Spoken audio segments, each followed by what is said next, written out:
welcome back. My name is Lisa Konicki. I'm president of the Ocean Community Chamber of Commerce, and we're celebrating our 100th year. So it's a big year for us, and it's a great opportunity for us to introduce some of the amazing and dynamic people behind the scenes that make up this business community. And our Making Waves program does just that. It gives us the chance to introduce you to some really special people that are out there working really hard, and I've got a dynamo with me today. Her name is Marie Thomas. She's a dear friend and a great real estate agent and an interior designer. So we got a lot to talk about today. We do indeed. Thank you so much for having me, Lisa. Well, I appreciate you being here, and thanks for all that you do in the community. So let's just get right into it. We'll start with the whole real estate.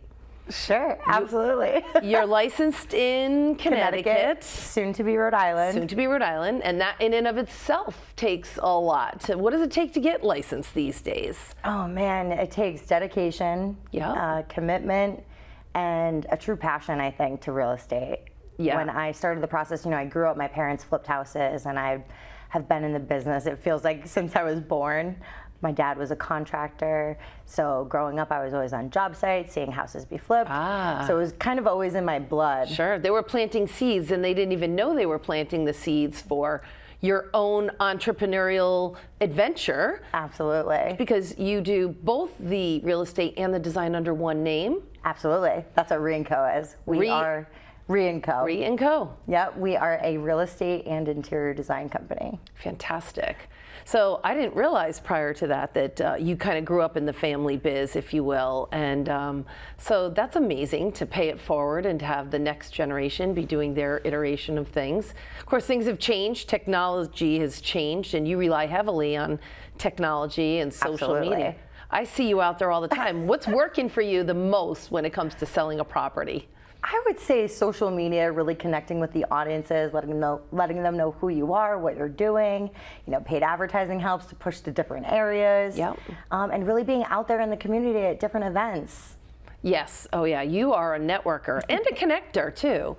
I know through not just the Ocean Community Chamber, but a lot of chambers in the region, you support them, you go to networking events, and you're looking for ways to tell them who you are, solve their real estate challenges. You're not afraid to ask for business. And what I've noticed, because I've been on the receiving end, you're like, oh, wait a minute, you do this? I know someone over here who does this, let me introduce you. Sometimes I think of myself as a social broker. It works. You helped us recently get some housing for Little Pink Houses of Hope, which is going to provide a wonderful program this winter to some families in the community that are dealing with cancer. And you're in the real estate business. You knew some people that have houses that do Airbnb or what have you, and you helped that nonprofit organization by connecting me to some of the folks there, and we're all just sort of paying it forward, right? Absolutely, givers gain, as they say. Yeah, no, that's definitely and the it feels really good too, to Yeah. have so many incredible nonprofits that are a part of this community. I've volunteered or been on the board for a few of them, so it feels great to be able to give my time. Yeah, you'll have to tell us a little bit about that at the end if we have some time. All right, so what areas do you cover primarily now? We know you're going to get licensed in Rhode Island. Right now, where are you out there hanging your sign, hanging your hat, putting signs in the front yard, stalking for some new properties to represent? What's your territory, girl? Sure. Well, it's interesting, right? Because you have so many different facets of real estate, right? You have investing, you have flipping, you have new construction, and you have luxury. So obviously my background or my backyard is Mystic and Stonington.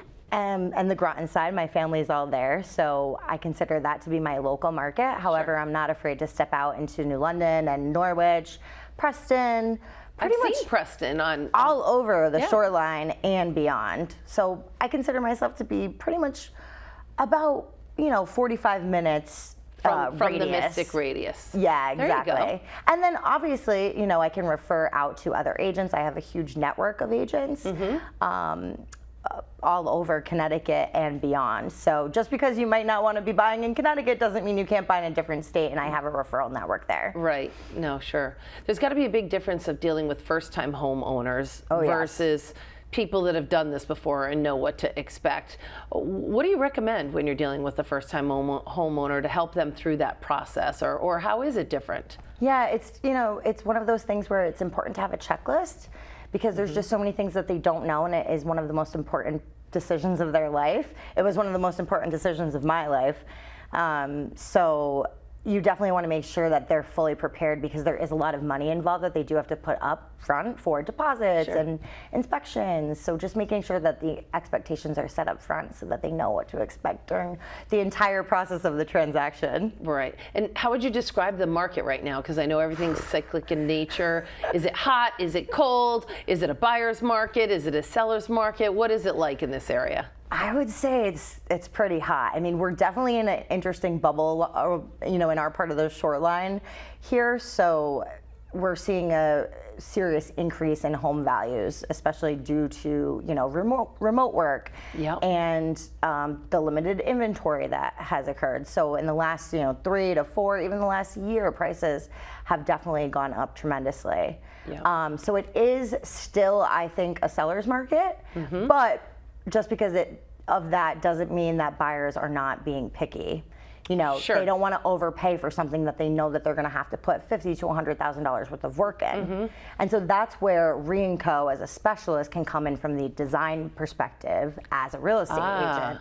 So whether you're a seller or a buyer. So for example, if you're a seller, you're going to want to do the right things and make the right investments before you put your house on the market. Because I know what buyers are looking for, especially if they're in that stage of life where they're having a new baby or trying to grow their family and they want to move into something that's pretty much turnkey.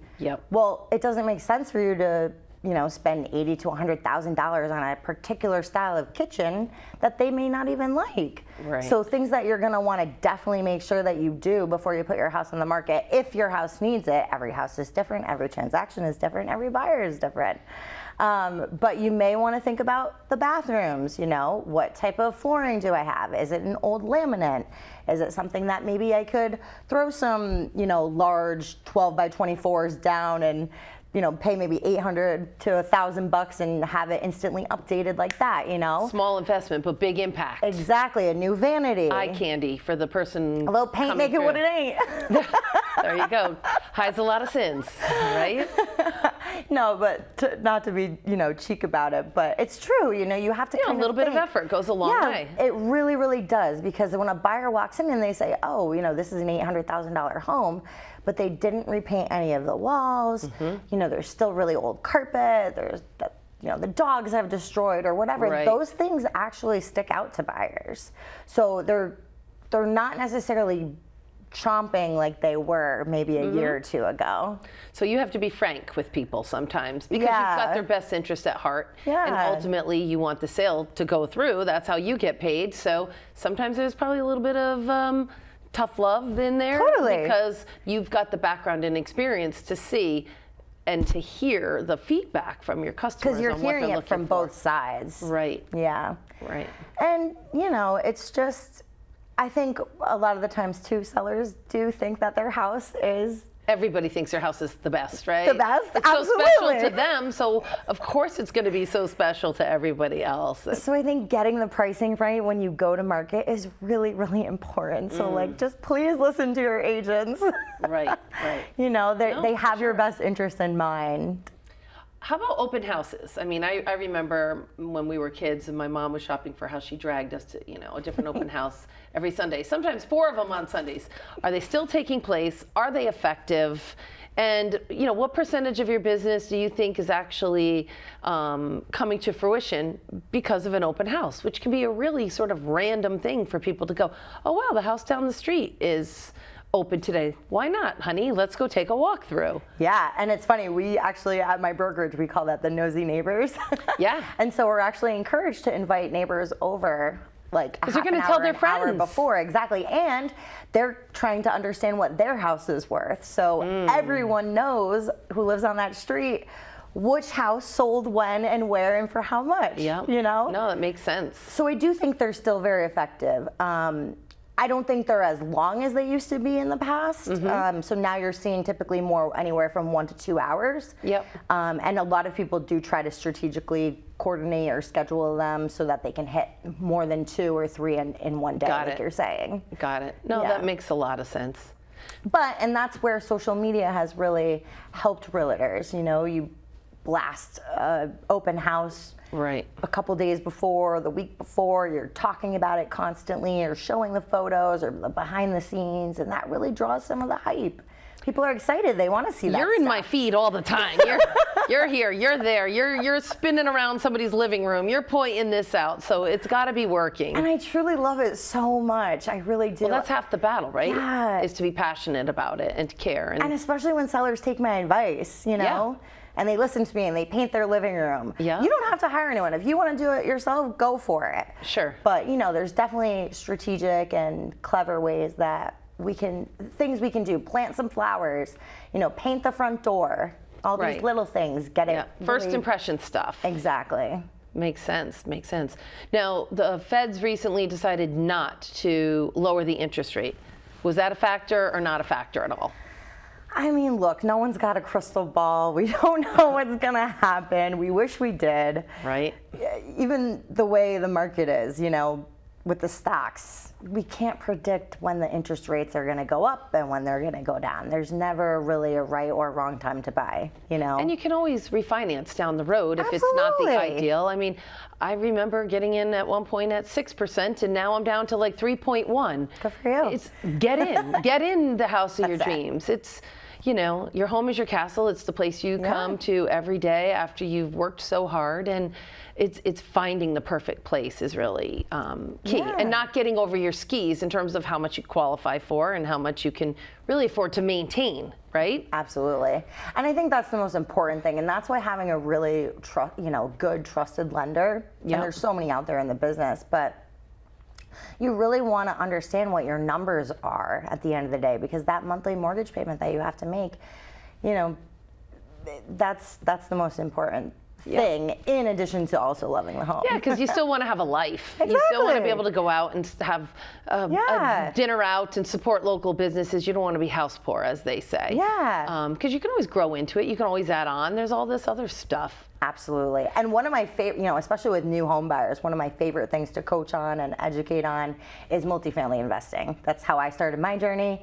I believe that it's just such a great path for the right person if you're into it, if you're willing to take on some of that responsibility. So. And do you have to own it? Is it 3 years before you can sell and do something else if you're going to do that? I believe it's 2 years. Just okay. Yeah. There you go. For owner occupied. And there's a lot of first-time homeowner buyer programs out there. Absolutely. Military have some special programs. Yep. There's the CHAFA, where they'll cover the closing costs. There's so many. Good. Yeah. Good. So lots of opportunity. Absolutely. It's the perfect time. Fantastic. What's your favorite style home?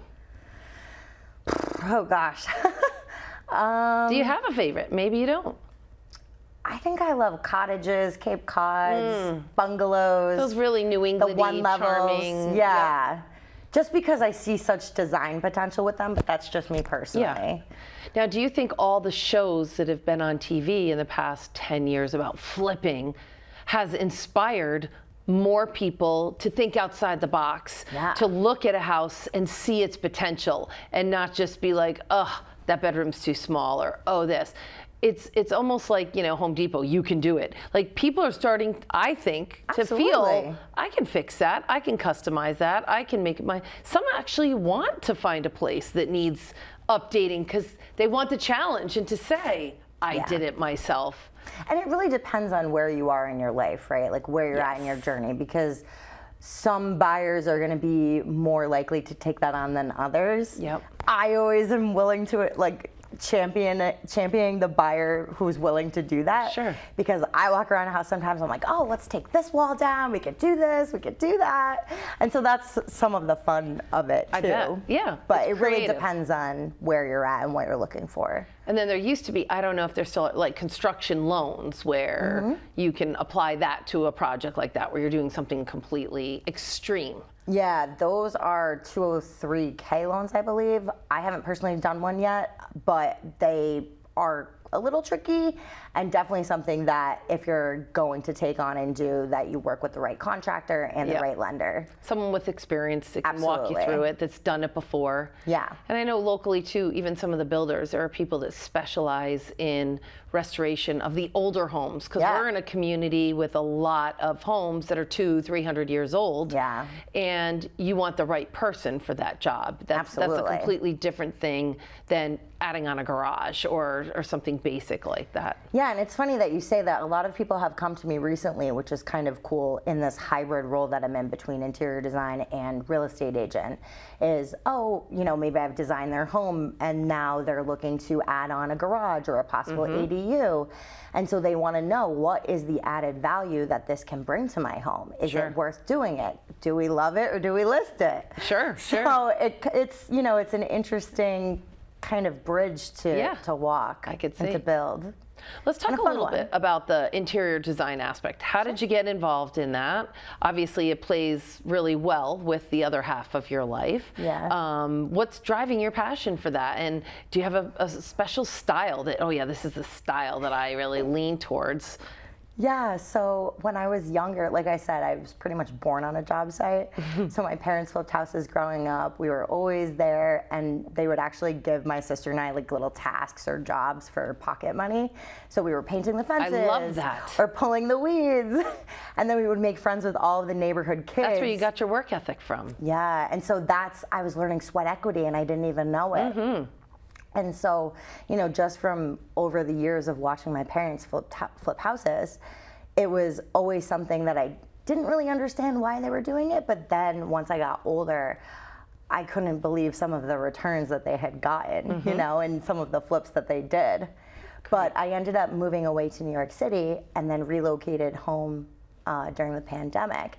And when I did that, I started thinking about mortgages, you know, my credit score, Sure. all of these things that I hadn't really thought about in a really long time. And that's when I started thinking about getting pre-approved to buy a home. And so it was I had to really weigh the options. Do I want a single family or do I want a multifamily? Because that's what I had seen my parents do. Got it. And they had been landlords and they had always taught me that. So, you know, and my aunt, that's also too funny, when I was little, probably like 7 years old, she was an interior designer for Ethan Allen. Oh, so wow. she would bring me into the showrooms and I would run around and jump on the beds and play with all the fabric fun. swatches and the pillows. Love it.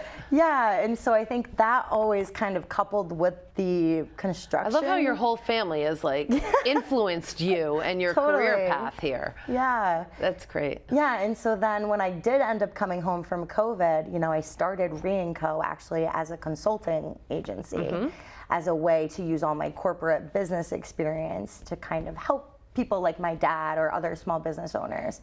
And then that morphed into marketing, and then it morphed, I was like, wait a minute, why am Wow. I not doing what I actually love? Kind of It's came full circle, full circle. then wrapped it all up.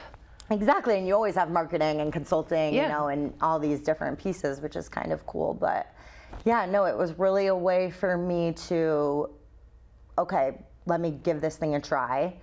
And, you know, I actually enrolled in the New York Institute of Art and Design, which is an online you. interior design program.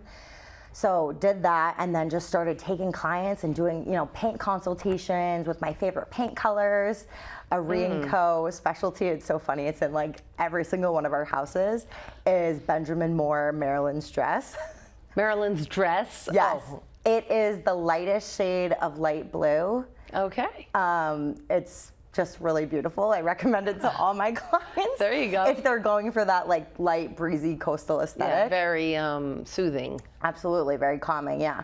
So, I guess, does that answer the question? Yeah, no, it does. I think it's awesome. You're giving us Yeah, little kind of insight. a background. Yeah, no, it's perfect. And your whole like attitude about it is, yeah, it's work, but it's really fun. It is, yeah. And do you do businesses or just homes? I actually do both. Perfect. I've done a couple commercial projects that have been just so much fun. They're definitely a different beast, but it's the same in real estate, right? Like I also have done some commercial transactions and do real estate, residential transactions. But they, you know, with interior design, it's a few different vendors and a few different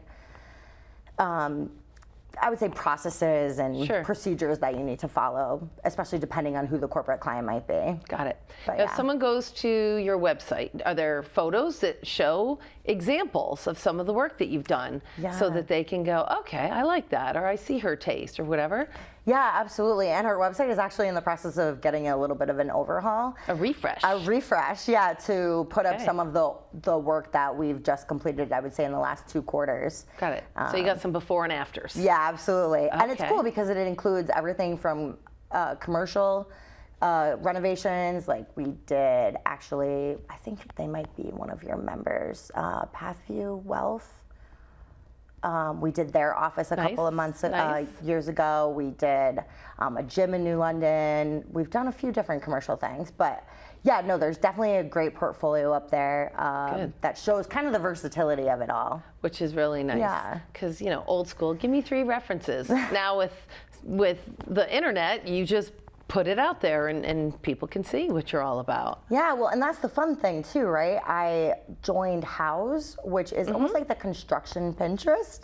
Oh, cool. And so I have a professional profile up there, and that's where actually a lot of my inquiries and business has come from, in addition to the chamber and community. Good. So you're influence. tracking all that, so you know what Yeah. works. Yeah, exactly. And then in terms of real estate versus interior design, 50-50 of your life, or is it more like 80% real estate, 20% interior design?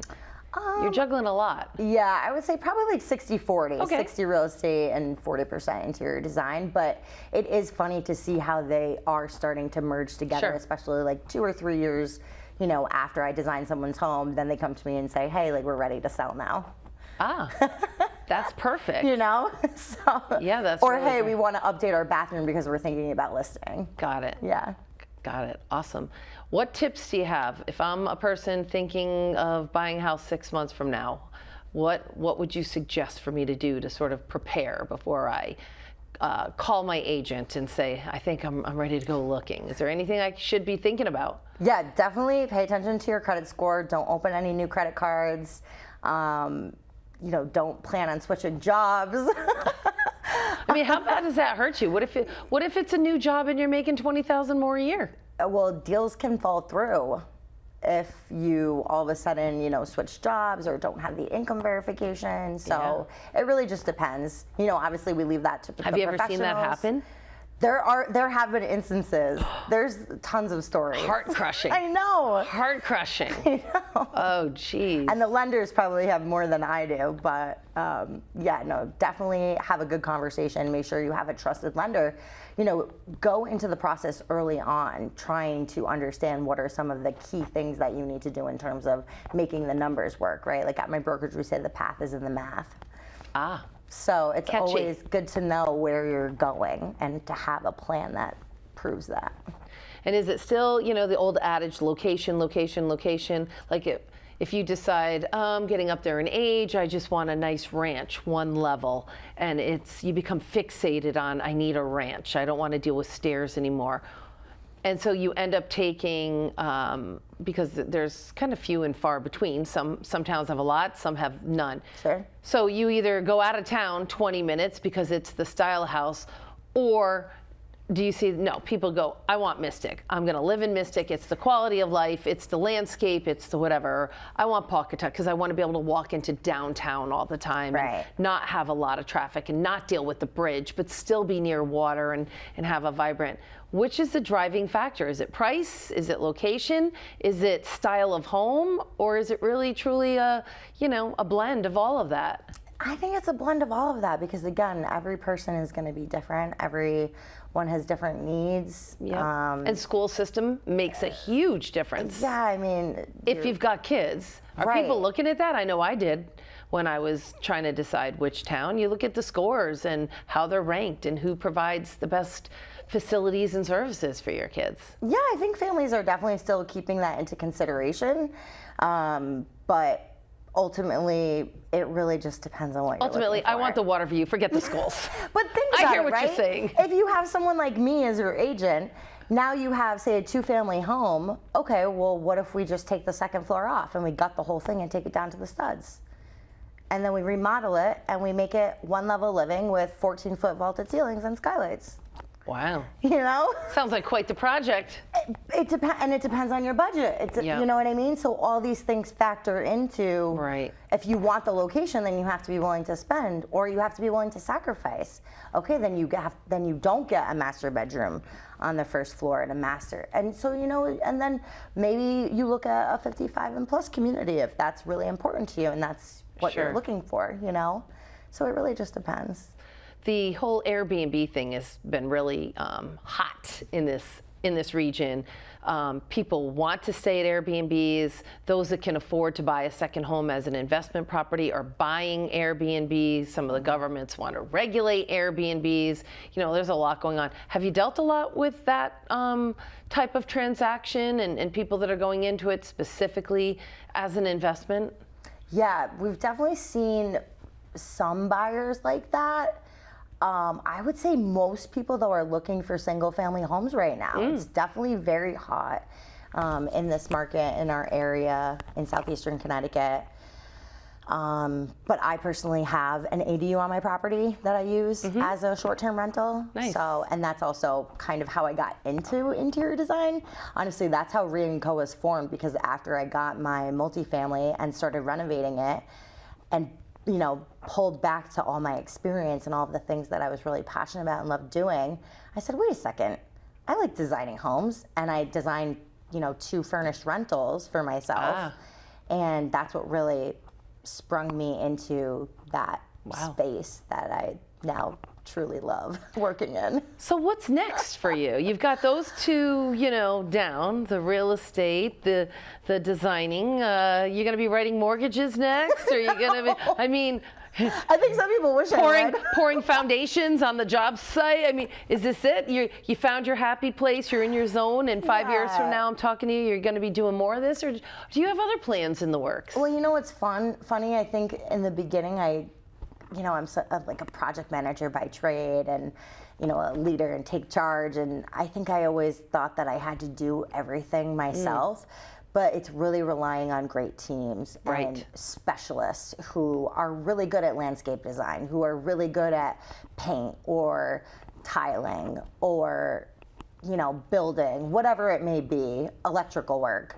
And really leaning on those people and building the rapport and the relationships with multiple people that, you know, in different trades, so that you always got a guy. Yes. Or a lady. It's critical. Help, you know? Yeah, no, it's good.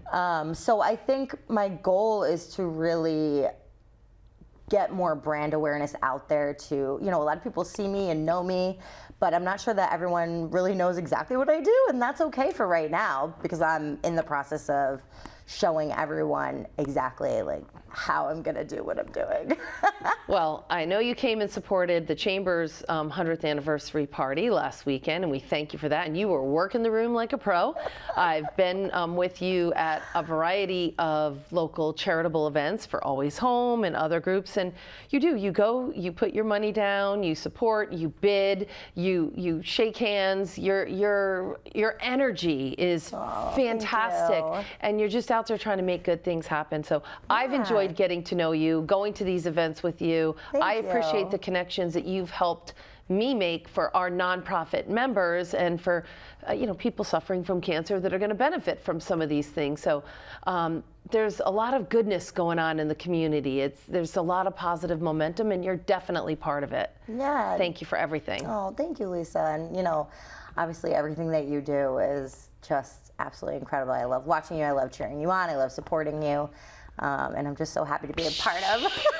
Is there anything I didn't ask you? Anything I didn't ask you that you wanted to get out there today? I don't think so. I mean, you're honestly, you're a natural at this. You kind of please. covered it all. Well, you're easy to talk to, and I know your website is going to be posted, but just say it anyway, your website, so people know how to contact you. Phone number, website. RIEandCo.com.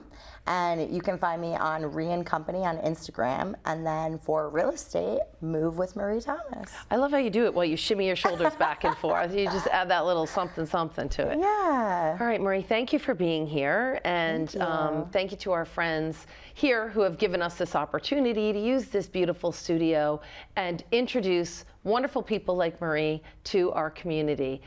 We appreciate you tuning in to Making Waves, and on behalf of the Ocean Community Chamber of Commerce, I'd like to just say thank you. Please remember to support local, and when you have real estate needs, don't forget Marie. Have a great one. Okay, we're done.